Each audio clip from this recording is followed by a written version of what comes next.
अब आइए, जिस घड़ी का इंतज़ार था और जिस शख्सियत का इंतज़ार था, अब वो घड़ी करीब आ गई है।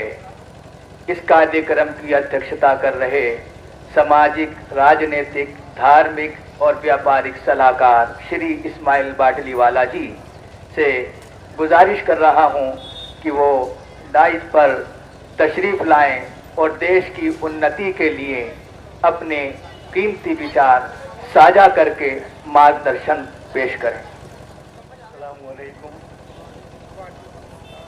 दोस्तों, साथियों, आपके ढकिया के इस सामाजिक सौहार्द सम्मेलन के लिए 22 तारीख को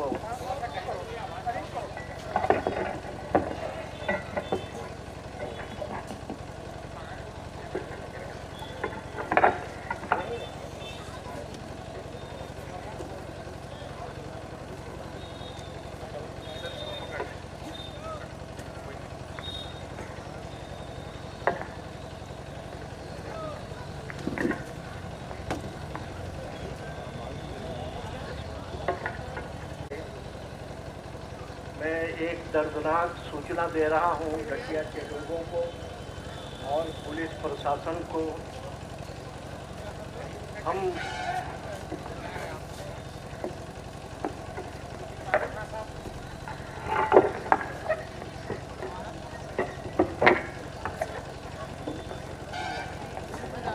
यही रखो ना।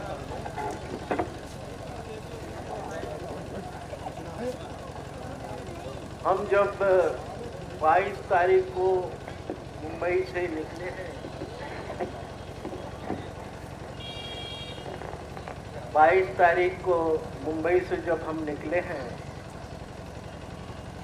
और हमारा शहर जो है वो मीरा भाईंदर है। आप लोगों ने देखा होगा कि 22 तारीख को वहाँ पर कुछ उपद्रवियों ने दंगा फसाद करने की कोशिश की है। खबरों से आप लोगों को पता चला होगा। मैं गुजारिश करूंगा कि ऐसे लोग जो अमन और शांति को बर्बाद करने वाले लोग हैं, हम खड़े होकर 2 मिनट उनका निषेध करते हैं, अपने भावना व्यक्त करते हैं ढकिया से कि देश भर में कहीं भी राम के नाम पर, अल्लाह के नाम पर जो लोग उपद्रव करना चाहते हैं उनका हम निषेध करते हैं। साथियों जी, खड़े हो जाइए जी।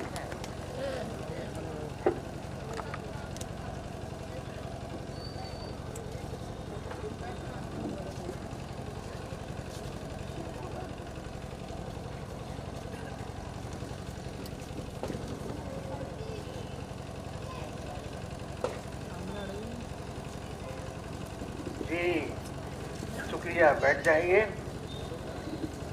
मीरा भाईंदर के लोगों को ढकिया से, मुरादाबाद से यहाँ के लोग आपको संदेश देना चाहते हैं कि आपके दुख दर्द में यहाँ के लोग शामिल हैं और निषेध किया है उन लोगों का जिन्होंने वहाँ उपद्रव करने की कोशिश की है।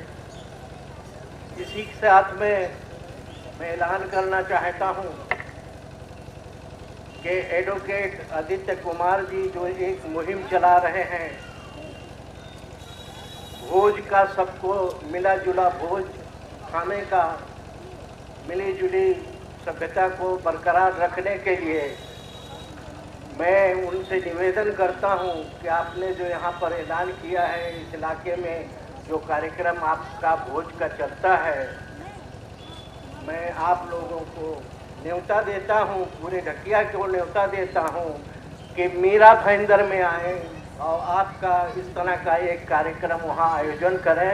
उन उपद्रवियों के मुंह पर तमाचा मारने की कोशिश करें कि जो इस देश की गंगा जमुनी तहजीब को नष्ट करना चाहते हैं, उनके मुंह पर तमाचा मारने के लिए आप लोगों को आह्वान करता हूं और गुजारिश करता हूं मौलाना करीम कादरी साहब को और युवा जन क्रांति पार्टी के अध्यक्ष नसीर साहब को और एडवोकेट आदित्य कुमार जी को कि आपके नेतृत्व में मीरा भाईंदर में एक भोज का कार्यक्रम आयोजित किया जाए। हम उसकी मेज़बानी करने के लिए तैयार हैं और ढकिया के जो लोग यहाँ पर मौजूद हैं उन सब से गुजारिश करता हूँ कि इस कार्यक्रम में आप लोग भी आएँ। दूसरी बात यह है कि यहाँ पर जो मौजूद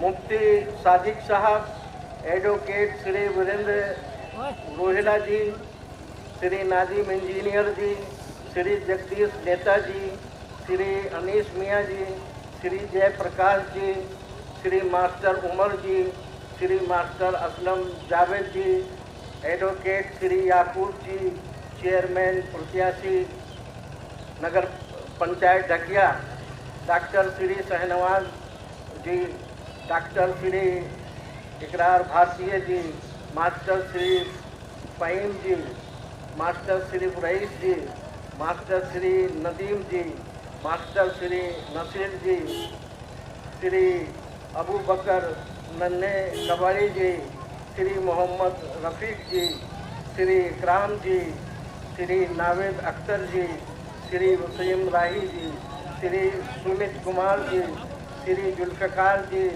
श्री अकरम जी, मौलाना कलीम कादरी जी, श्री कासिम उर्फ टोनी जी, मौलाना हसन रजा साहब,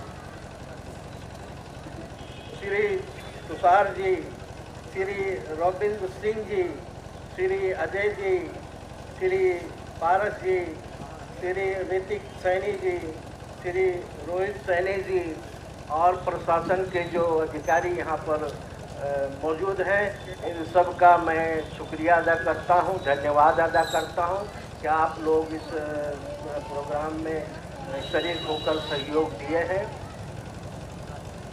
साथियों, हमारे नबी मोहम्मद सल्लल्लाहु अलैहि वसल्लम को उलमाए किराम यहाँ पर बैठे हैं, मैं उनका ध्यान चाहूँगा। हमारे नबी करीम सल्लल्लाहु अलैहि वसल्लम को हिंदुस्तान से यानी कि भारत से खुशगवार हवा महसूस हुई थी। क्या आप लोग गवाह हैं? 1450 साल पहले हमारे नबी को भारत से खुशगवार हवा महसूस हुई थी, खुशगवार वातावरण महसूस हुई थी। हवा से मुराद ये नहीं जो हवाएं बहती हैं, यहाँ के वातावरण से महसूस हुई थी। मैं आप लोगों को याद दिलाना चाहता हूँ कि वो कौन से वातावरण था। जब यहाँ पर महात्मा बुद्ध के विचार चल रहे थे, श्री कृष्ण जी के आदर्श चल रहे थे, श्री रामचंद्र जी के आदर्श चल रहे थे, श्री महावीर जी के विचार चल रहे थे, श्री शंकर जी के विचार चल रहे थे, हजरत ईसा के विचार चल रहे थे, हजरत मूसा के विचार चल रहे थे। मोहम्मद साहब का विचार तो यहाँ आया भी नहीं था। इन विचारों का सम्मान किया है हमारे रसूल रहमत ने। मतलब मैं आप लोगों के सामने रखना चाहता हूँ हमारे नबी की बात को कि उन्हें इन जिन 5-7 हस्तियों का हमने नाम लिया है, इस जमीन पर उनके विचार रसे बसे हुए थे और इन्हीं विचारों को उन्होंने संदेश दिया था कि भारत से, हिंदुस्तान से हमें खुशगवार माहौल नजर आ रहा है, खुशगवार हवा महसूस हो रहा है। साथियों, हम जो झगड़े यहाँ पर पाए जाते हैं, हिंदू मुसलमान के बीच झगड़े पाए जाते हैं, मैं आप लोगों को बीच बताना चाहता हूँ कि यहाँ धार्मिक झगड़े कुछ भी नहीं हैं। अगर झगड़े पाए जाते हैं तो पॉलिटिकल लोगों के पैदा किए हुए झगड़े पाए जाते हैं। यही वो सनातन धर्म है जिसका दावा है कि सारे इंसान यानी दुनिया के सारे इंसान, चाहे मर्द हो औरत हो, एक ही माँ बाप की औलाद हैं। ये सनातन धर्म की बुनियाद है और यही बुनियाद इस्लाम की भी है कि दुनिया के सारे इंसान एक ही माँ बाप की औलाद हैं। फिर झगड़ा किस लिए? सिर्फ भाषा का अंतर है। दूसरा, सनातन धर्म एक ईश्वर को मानता है, इस्लाम भी एक ईश्वर को मानता है। बस फर्क यह है कि अरबी में उसे अल्लाह कहा जाता है, यहाँ के भाषा में ईश्वर कहा जाता है, गॉड कहा जाता है। फिर हमारे और आपके विचार ये है किस लिए झगड़े हैं भाई? फिर सनातन धर्म की मान्यता यही है कि प्रलय होगा और अरबी की मान्यता यह है कि कयामत होगी। यहाँ भी सिर्फ भाषा का ही अंतर है। फिर हम क्यों झगड़ रहे हैं? क्यों आपस में भेदभाव कर रहे हैं? सनातन धर्म की मान्यता यही है कि हमारे कर्मों का फल मिलेगा ईश्वर के यहाँ। इस्लाम का भी मान्यता यही है कि हमारे कर्मों का फल मिलेगा अल्लाह के यहाँ। अगर हमने नेक काम किए हैं तो उसका बदला हमें जन्नत मिलेगी। सनातन धर्म भी यही कह रहा है, अगर आपने अच्छे काम किए हैं तो उसके बदले में स्वर्ग मिलेगा। फिर किस लिए हमारे आपस में इख्तिलाफ पाया जाता है? मैं समझता हूँ सिर्फ भाषा समझने की एक दूसरे की जरूरत है। फिर ये भी मान्यता है कि एक दिन प्रलय होगा और उस प्रलय के दिन ईश्वर के सामने सबको हाजिर होना होगा और सबको अपने कर्मों का हिसाब देना होगा। यही सनातन धर्म की मान्यता है और यही इस्लाम की मान्यता है। इसलिए फिर इस देश में क्यों विवाद पाया जाता है? भाषाओं में क्यों उलझे हुए हैं लोग? मैं समझता हूँ ये देश धार्मिक देश है, भाषाओं का अंतर है और इन भाषाओं के अंतर का शिकारी जो है वो राजनीतिक लोग हैं। उन्हें राजनीति करने दीजिए और इस तरह का देश भर में सामाजिक सौहार्द सम्मेलन के करते रहना चाहिए। जैसे एडवोकेट आदित्य कुमार ने भी कहा कि जो सत्ताधारी लोग हैं उनके बस का देश चलाना नहीं है, देश चलाना तो हम लोगों का काम है। मैं उनकी इस राय से बिल्कुल सहमत हूँ। दूसरी बात यह है, मुसलमान बिरादरान से मैं अपील करना चाहता हूँ, उनका ध्यान चाहता हूँ कि जो मैंने अध्ययन किया है, जो मेरा मुताला है, मेरा जो तजुर्बा है, दुनिया में आपके लिए सबसे बेहतर जमीन हिंदुस्तान है। बस आपने आगे आना चाहिए।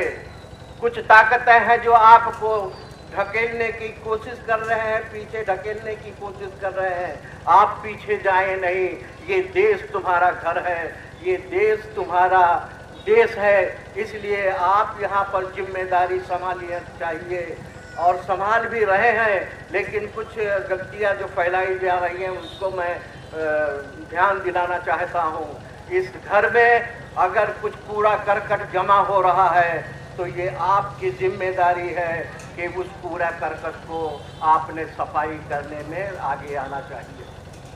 अगर इस देश में कुछ भलाइयाँ हो रही हैं, कुछ लोग जो लोग भला कर रहे हैं उनके साथ कंधे से कंधा मिला करके आपने उनका सहयोग देना चाहिए उस भलाई के काम में। ये आपका घर है, ये इसलिए आपकी जिम्मेदारी भी है कि इसमें जो कुछ गलत हो रहा है उसके खिलाफ आपने डट कर खड़ा होना चाहिए और यहाँ पर जो कुछ अच्छा हो रहा है उनके साथ कंधे से कंधा मिलाकर यहाँ पर आपका योगदान होना चाहिए। आपको बिल्कुल सहमे रहने की ज़रूरत नहीं है, आपको बिल्कुल डरने की ज़रूरत नहीं है। चंद टुकड़े खटमल मच्छरों से आपको डरने की ज़रूरत नहीं है। देश का संविधान आपके साथ है, देश का कानून आपके साथ है, देश की जनता आपके साथ है, महावीर के विचार आपके साथ है, गुरु नानक के विचार आपके साथ है, श्री कृष्ण के विचार आपके साथ है, रामचंद्र जी के आदर्श आपके साथ है, शंकर महाराज के विचार आपके साथ है। आपको इस देश में डरने और सहमे रहने की जरूरत नहीं है। बस सवाल ये है कि भाषाओं से ऊपर उठ करके आप इस देश में आगे आइए। देश आपका स्वागत करने को तैयार है, आपके कंधे से कंधा मिलाने को तैयार है। बहुत दूर की बातें मैं नहीं करूंगा। आपके जो डॉक्टर APJ अब्दुल कलाम जी अभी अभी आपकी नजरों से ओझल हुए हैं। इसी देश ने राष्ट्रपति बनाया है। ऐ मुसलमानों, मैं आपको याद कराना चाहता हूं कि डॉक्टर APJ अब्दुल कलाम की तस्वीरें जितने हिंदू घरों में पाए जाएंगे, मुसलमानों के घरों में नहीं पाए जाते हैं। इस देश की मानसिकता, इस देश की सोच को आपने ध्यान देना चाहिए। ये टपोरी और लुच्चे उचक्कों के चक्कर में ना फंसे, बल्कि इस देश की पॉलिसी जो है, इस देश की विचारधारा जो है, वो जियो और जीने दो पर कायम है। आप आगे आइए, पूरा देश आपका स्वागत करेगा। और आपने जो ढकिया से ये संदेश दिया है, मैं समझता हूँ ये लाइव चल रहा है, ये पूरी दुनिया में ये लाइव देखा जा रहा है आपके प्रोग्राम को, और सराहा भी जा रहा है इस प्रोग्राम को। और पुलिस प्रशासन यहाँ पर मौजूद है, वो भी आपके सफ़ों में बैठे हुए, यही आपके विचारधारा है। देख लीजिए, आपकी सफ़ों में बैठे हुए, आपके सुरक्षा के लिए बैठे हुए हैं। ये उनकी जिम्मेदारी है। यही संविधान है, यही कानून है इस देश का। आपको डरने सहमे रहने की ज़रूरत नहीं है, बल्कि अगुवाई करने की ज़रूरत है। अब रही बात ये कि जो इस देश के अमन और शांति को बर्बाद करने वाली ताकतें हैं, सिर्फ टीकाधारी नहीं है, टोपीधारी भी हैं। गुजारिश करूंगा आदित्य कुमार जी, मैं प्रॉब्लम कहाँ हो जाता है, जब कोई टीकाधारी कोई बदतमीजी करता है, तो टोपी वाला जब विरोध करता है तो फिर वो फसाद का शक्ल अख्तियार कर ले जाता है। गुजारिश करूंगा, आप जैसे लोग, टीकाधारी लोग जब बदमाशी पर अवसर आए, तो आदित्य कुमार जैसे लोग आगे आना चाहिए, ताकि जब आदित्य कुमार अगर उनका विरोध करता है तो वो नफरत की शक्ल नहीं अख्तियार करेगा, दंगे फसाद की शक्ल अख्तियार नहीं करेगा। अगर कोई टोपी वाला इस तरह की हरकत करता है, अमन शांति को बर्बाद करने की बातें करता है अपने भाषणों से, अपने अमलों से, तो कलीम कादरी ने उसकी मुखालफत करना चाहिए। यदि आदित्य कुमार उसकी मुखालफत करते होंगे तो दंगे फसाद के सुर पैदा होंगे। मैं ऐसा समझता हूँ कि अगर मुस्लिम समाज का कोई बंदा इस देश के अमन और शांति को भंग करने की कोशिश कर रहा है, तो हमारे उलमाए कराम ने उनका मुंह बंद करना चाहिए। और अगर कोई टीकाधारी और भगवाधारी जो कहते हैं, अगर वो अमन और शांति की कोशिश करते हैं, तो हमारे आदित्य कुमार जैसे लोग या जो हजरात यहाँ पर बैठे हुए हैं, उन्होंने उनका विरोध करना चाहिए। ये मैं संदेश देता हूँ ढकिया के जरिए पूरे देश को।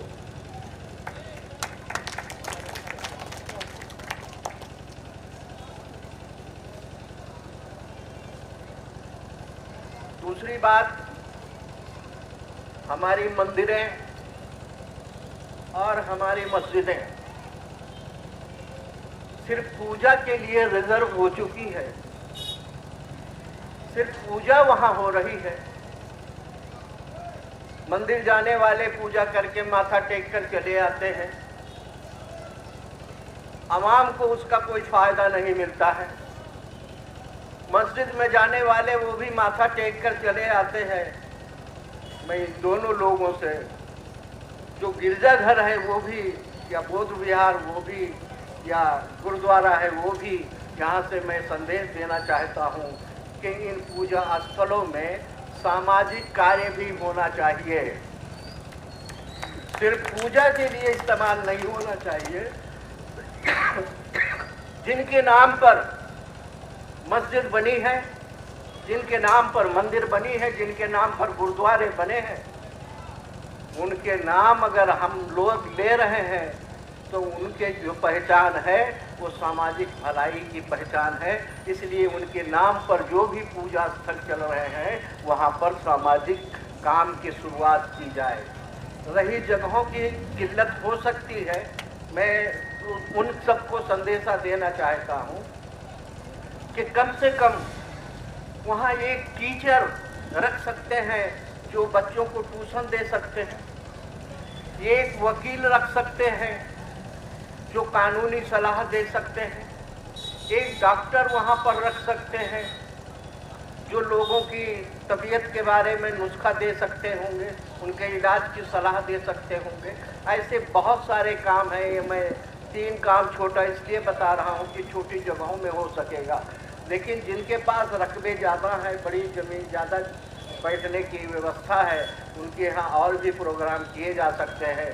मैं समझता हूँ यहाँ से हमने संकल्प लेना चाहिए कि हमारे मंदिरों से और हमारी मस्जिदों से पूजा करने की जो वक्त है, उसके बाद का जो वक्त है वो सामाजिक काम के लिए उसका इस्तेमाल होना चाहिए। मैं ये गुजारिश करता हूँ यहाँ की ढकिया की सरजमीन से।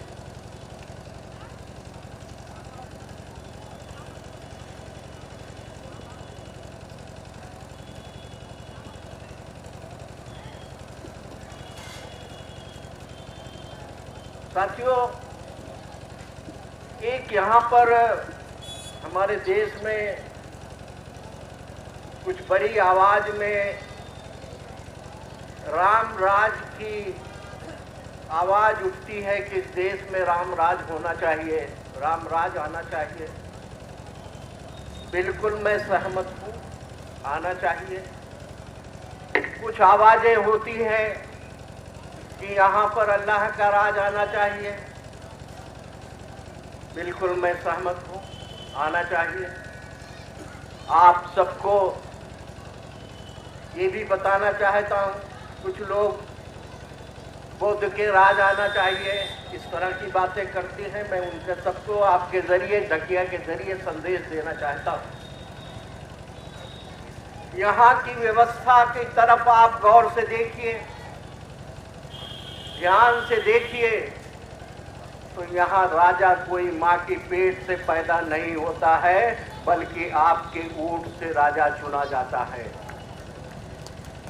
नगर पंचायत से लेकर के पार्लियामेंट के मेंबर तक, प्रधानमंत्री तक आप चुनते हैं।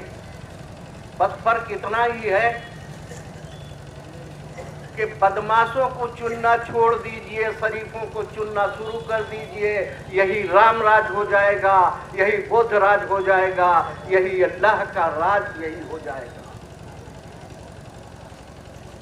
हम ही गलती करते हैं, जब हम चुनाव करते हैं तो चुनते हैं बदमाशों को और उम्मीद करते हैं उनसे राम राज आ जाएगा। हम चुनते हैं बदमाशों को और उम्मीद करते हैं अल्लाह का राज आ जाएगा। हम चुनते हैं बदमाशों को, उम्मीद करते हैं बुद्ध राज आ जाएगा। गलतियां हमारे बीच में हैं, हम गलती करते हैं। मेरी ये बात को गौर फिक्र कर लीजिएगा। जब घर पर जाइएगा तो देख लीजिए यहाँ की जो व्यवस्था है, जियो और जीने दो पर कायम है। और यहाँ का राजा आपके ये ऊंट से चुनकर आता है। आप अगर गलत आदमी को राजा चुनते हैं तो वो गलत ही होगा। आप शरीफों को चुनने की कोशिश करिए। और शरीफ जादों से भी अपील करता हूँ कि आप लोग इस देश की व्यवस्था संभालने के लिए यहाँ की देश की राजनीति में आपने आगे आना चाहिए। आप दूर दूर बैठे रहते हैं और ये कहते हैं राजनीति बुरी चीज़ है, लेकिन जब वही लोग चुनकर चले जाते हैं तो आप अच्छे दिन की संकल्पना करते हैं, उम्मीद करते हैं कि अच्छे दिन आए।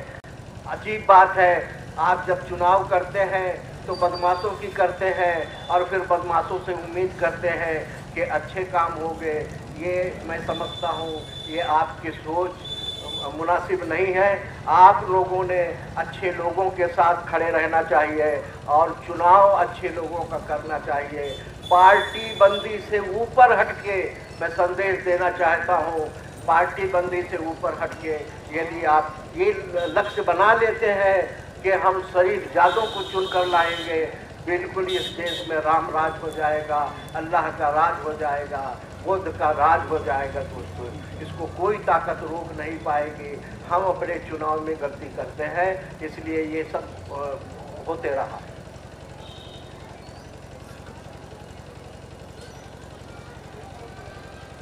दूसरी बातें, एक सवाल ये आता है कि आजकल हमारे देश का, मैं प्रशासन का ध्यान चाहता हूं इस तरफ। ये चर्चा है कि हमारे देश में नफरतें बढ़ रही हैं, उत्तेजना बढ़ रही है, हमारी युवा पीढ़ी बिगड़ रही है।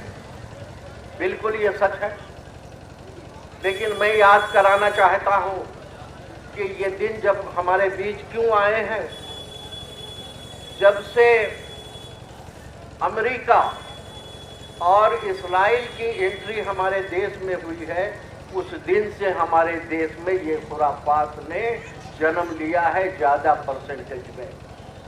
प्रशासन को मैं संदेशा देना चाहता हूँ, ये मेरी आवाज़ को सरकार तक पहुँचाने की कोशिश करें। ये दो ताकतें जो इस्राइल की हैं और अमेरिका की ताकतें, ये कभी भी हमारे देश को, हमारे देश में अमन शांति रखने नहीं देना चाहती है।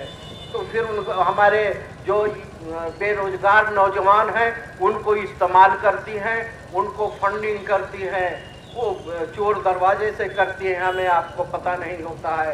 इसलिए उनके ऊपर निगाह रखना चाहिए हमारे शासन प्रशासन ने, क्योंकि हमारे देश में अमन शांति को वो बर्बाद करने वाली ताकतें हैं।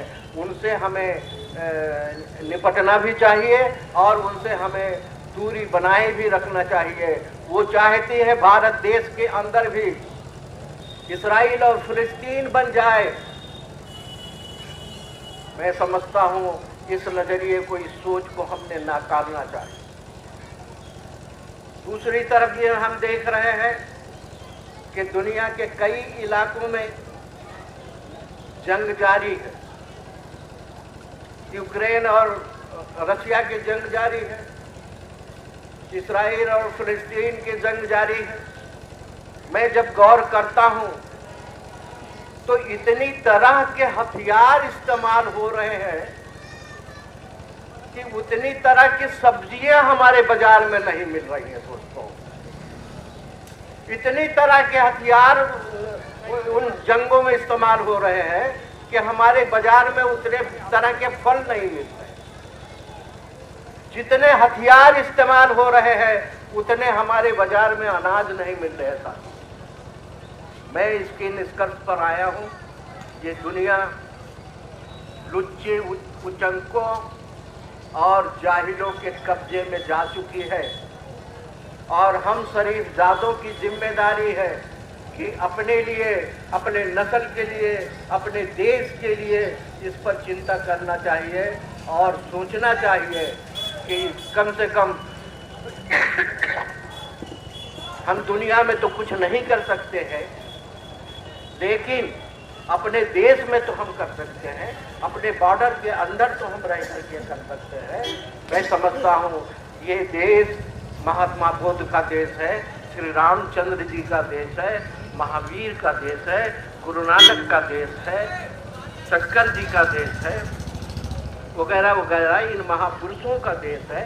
इनके विचारों को यहाँ पर लागू करना चाहिए और जो इस देश में बदमाशियाँ लाना चाहते हैं, इस देश की अमन शांति को खत्म करना चाहते हैं, उनसे हमने दूरी बनाना चाहिए, उनके चक्कर में हमें नहीं फंसना चाहिए।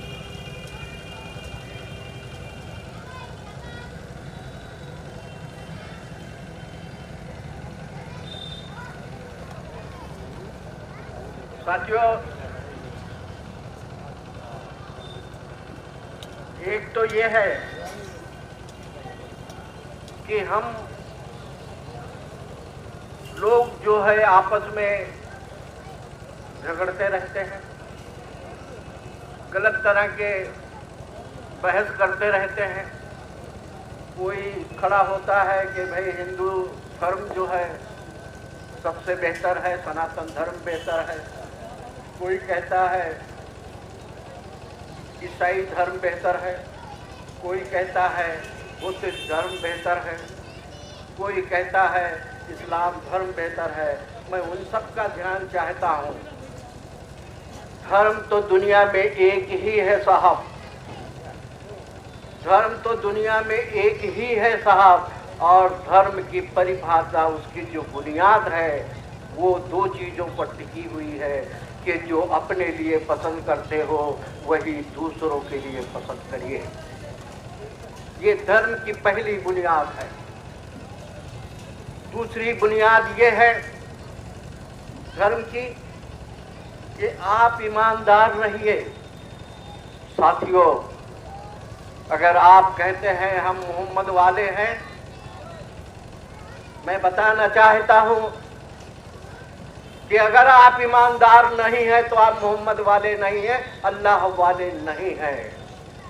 मस्जिदों में जाके कितने भी सर फोड़ आइए, आप रसूल रहमत के मानने वाले नहीं हैं, अल्लाह के मानने वाले नहीं हैं, कुरान को मानने वाले नहीं।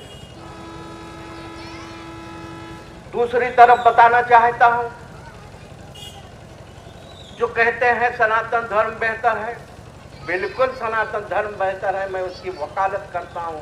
मैं बैठ के चर्चा करना चाहता हूं लोगों के साथ। लेकिन अगर आप ईमानदारी से सनातन धर्म पर कायम नहीं हैं तो फिर ये आपके झूठे नारे हैं, फजूल की बातें हैं, सिर्फ झगड़ा पैदा कर सकते हैं। बुद्ध के मानने वाले भी को मैं ये संदेश देता हूँ, अगर बुद्धिज्म पर अगर आप ईमानदार नहीं हैं तो फिर आप भी नकली धार्मिक आदमी हैं, अधार्मिक, आप अधार्मिक आदमी हैं, धार्मिक नहीं है साहब। मैं समझता हूँ आप अगर मुसलमान हैं आप ईमानदार हो जाइए, आप अगर हिंदू हैं आप ईमानदार हो जाइए, अगर आप ईसाई हैं आप ईमानदार हो जाइए, आप अगर बुद्धिस्ट हैं आप ईमानदार हो जाइए, आप राम के मानने वाले हैं या कृष्ण के मानने वाले हैं या मोहम्मद के मानने वाले हैं या ईसा के मानने वाले हैं, सब लोग अपने अपने जगह पर अपने धर्म पर अपने उस पर ईमानदार हो जाएं। मैं समझता हूँ वही धर्म सबका है, यही विचारधारा सबका है। इतनी अपील करके मैं विदा लेना चाहता हूँ। कौमों में बांटता है जो नस्ल आदमी को, कौमों में बांटता है जो नस्ल आदमी को, मुशरिक है और काफर, काफर है बल्कि असफर। धन्यवाद, अल्लाह हाफिज। बहुत बहुत स्वागत किया जाए। बहुत बहुत शुक्रिया सर। मुंबई से चल करके आप तशरीफ़ लाए सिर्फ इस वजह से कि देश उन्नति की तरफ बढ़े और इंसानियत फिर से हमारे यहाँ कायम हो जाए। अब आइए, कार्यक्रम बिल्कुल समाप्त हो चुका है, मगर हमारे नगर अध्यक्ष ये तो हमारे प्रथम व्यक्ति हैं, इनका इस्तकबाल रह गया था। सोचा जा रहा है कि आप लोगों की मौजूदगी में हमारे नगर अध्यक्ष मुख्य अतिथि, आज के चीफ गेस्ट भी हैं, इनका स्वागत करने के लिए और माला ग्रहण करने के लिए मैं मोहतरम, अब चूँकि ये हमारे मेहमान भी हैं, राशिद इंजीनियर साहब और मेज़बान भी हैं, तो मैं इनसे गुजारिश कर रहा हूँ इंजीनियर राशिद जी से कि वो तशरीफ़ लाएं और माला ग्रहण करके और ट्रॉफी दे करके हमारे चेयरमैन साहब का इस्तकबाल और स्वागत करें।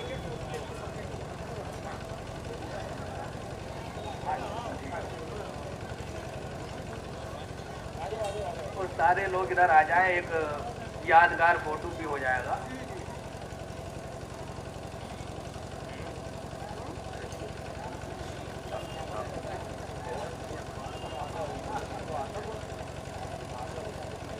अभी राशिद भाई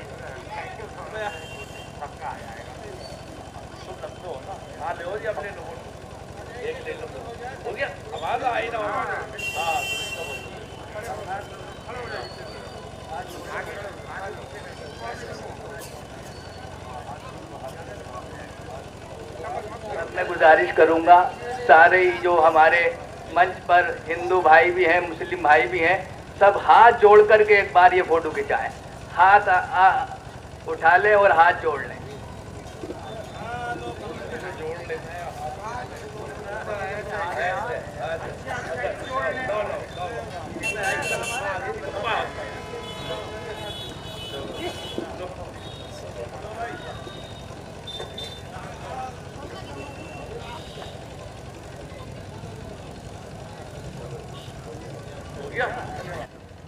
जनगण मन अधिनायक जय हे, भारत भाग्य विधाता। पंजाब सिंध गुजरात मराठा द्राविड़ उत्कल बंगा, विंध्य हिमाचल यमुना गंगा, उछल जलधि तरंगा। तब शुभ नामे जागे, तब शुभ आशीष मांगे।